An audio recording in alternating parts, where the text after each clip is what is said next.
I'll also be signing an executive order to begin the process of fundamentally reforming and overhauling FEMA, or maybe getting rid of FEMA. I think, frankly, FEMA is not good.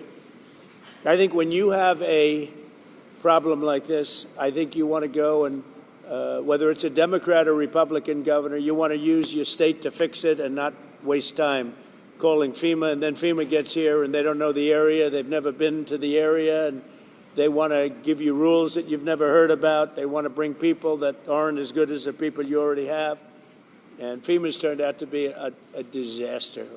And you could go back a long way. You could go back to Louisiana. You could go back to some of the things that took place in Texas. It turns out to be the state that ends up doing the work. It just complicates it. I think we're going to recommend that FEMA go away, and we pay directly. We pay a percentage to the state.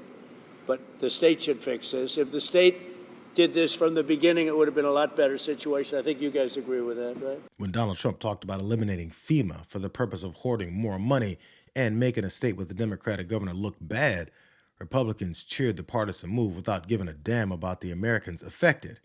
It was even worse in California. I do have to say FEMA is a big disappointment.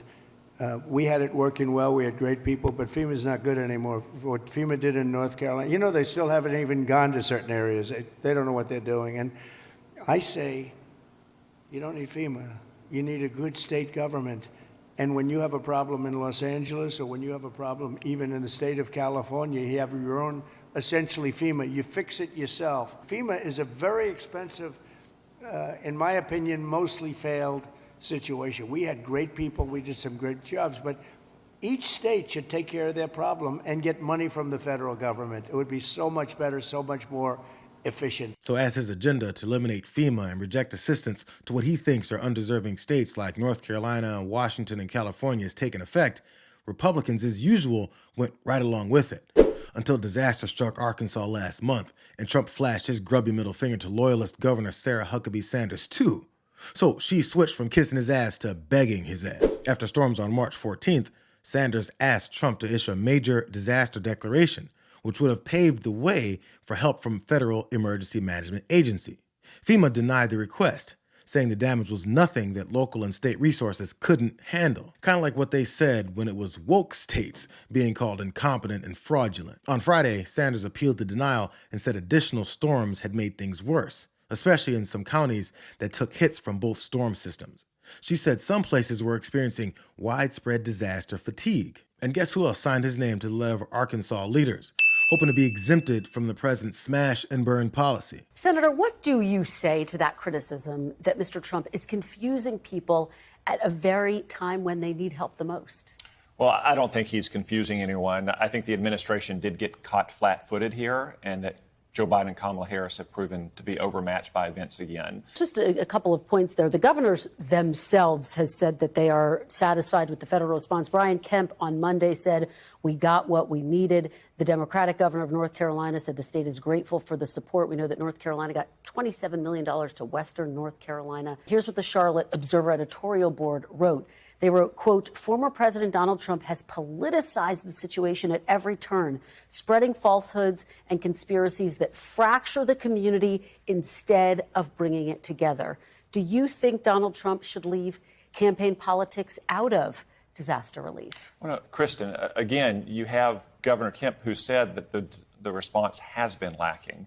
I understand the Democratic governor of North Carolina is going to praise Joe Biden and Kamala Harris in the middle of an election season. But the simple fact is we're more than a week on. We're still not conducting recovery operations. They're still engaged in rescue operations because Kamala Harris and Joe Biden were slow to answer the bell here. They were slow-footed and they were overmatched by events. Back in October, he defended in advance Trump's obvious campaign lies about the use of FEMA disaster funds to help migrants in need of support. He piggybacked onto Trump's push to demonize FEMA as a useless entity. But now that his state of Arkansas is in need of the funds that Trump says are unnecessary, his name is attached to this letter. Dear Mr. President, on behalf of the state of Arkansas, we write in support of Governor Sarah Huckabee Sanders' request to reconsider the denial of a major disaster declaration for individual assistance.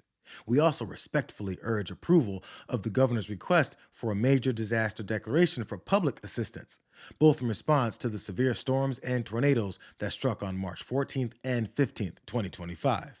In addition, we would respectively ask that Governor Sanders' request for a 30-day extension of time to submit a request for a major disaster declaration for the severe storms, tornadoes, and flooding that began on April 2nd, 2025, be granted. To date, 63 of Arkansas's 75 counties have reported damage, and due to the scale of the event, non-receded floodwaters, and the phased timings of preliminary damage assessments, the state needs additional time to complete its analysis and documentation. The entire Arkansas delegation is eager to assist in any way possible to ensure the expedited evaluation of these requests. Tom Cotton never imagined that he'd have to walk in on his knees begging his favorite president for standard relief funds after excusing his lies over and over again for the sake of Trump's campaign. My broader question to you, I think, is about this misinformation. Do you think this is a time to put falsehoods aside, like the idea that FEMA funds are being redirected to migrants, which is just not true? Well, it is true that FEMA and the Department of Homeland Security have been spending billions of dollars on migrants. Now, I understand some people say they're separate funds, but we just passed a short-term spending bill. It's very common for the administration to come and ask for permission to move money between funds, especially to prepare for emergencies.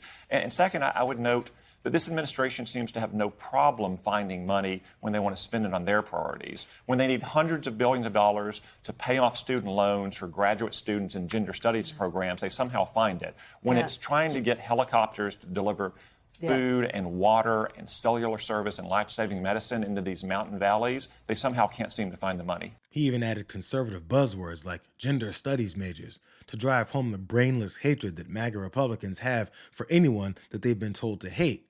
His hypocrisy goes even further, because he also argued against sending federal dollars to the Northeast after Hurricane Sandy hit in 2012. That storm killed more than 100 people and caused tens of billions of dollars in damages. Cotton's votes reflected his sentiment. He voted no on multiple appropriations for Hurricane Sandy recovery. I wonder if Governor Huckabee Sanders is rethinking her ridiculous culture war obsession to help Trump gin up more hatred for some people, now that Trump's war is being waged on her state during this disaster. While you reap the consequences of their failures, the Biden administration seems more interested in woke fantasies than the hard reality Americans face every day. Most Americans simply want to live their lives in freedom and peace. But we are under attack in a left-wing culture war we didn't start and never wanted to fight. I'm the first woman to lead my state, and he's the first man to surrender his presidency to a woke mob that can't even tell you what a woman is.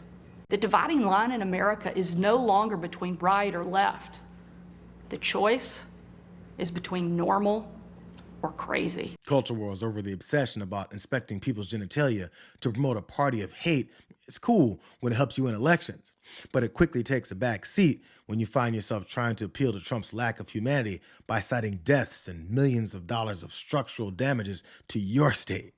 Now, all this administration's got for you is a couple of thoughts and maybe one prayer in response. You know what? Maybe the governor should ask her Christian father to hawk another indoctrinating book to force Trump to give a damn. Hi, this is Mike Huckabee. Isn't it amazing how so much that President Trump said still rings true?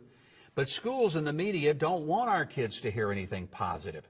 And that's why my team created the Kids Guide to President Trump. It'll teach your kids all about President Trump's accomplishments and his vision for America. And I want you to have it for free. As your kids read the Kids Guide to President Trump, they'll learn how President Trump defended traditional values, boosted our economy, and kept America safe by fighting illegal immigration and expanding our military. What's more, they'll learn how his vision to save America will undo the damage done by the current administration. So do your kids a favor. Help educate them on what an effective president can do for our country. Order your free Kids Guide to President Trump gift bundle right now.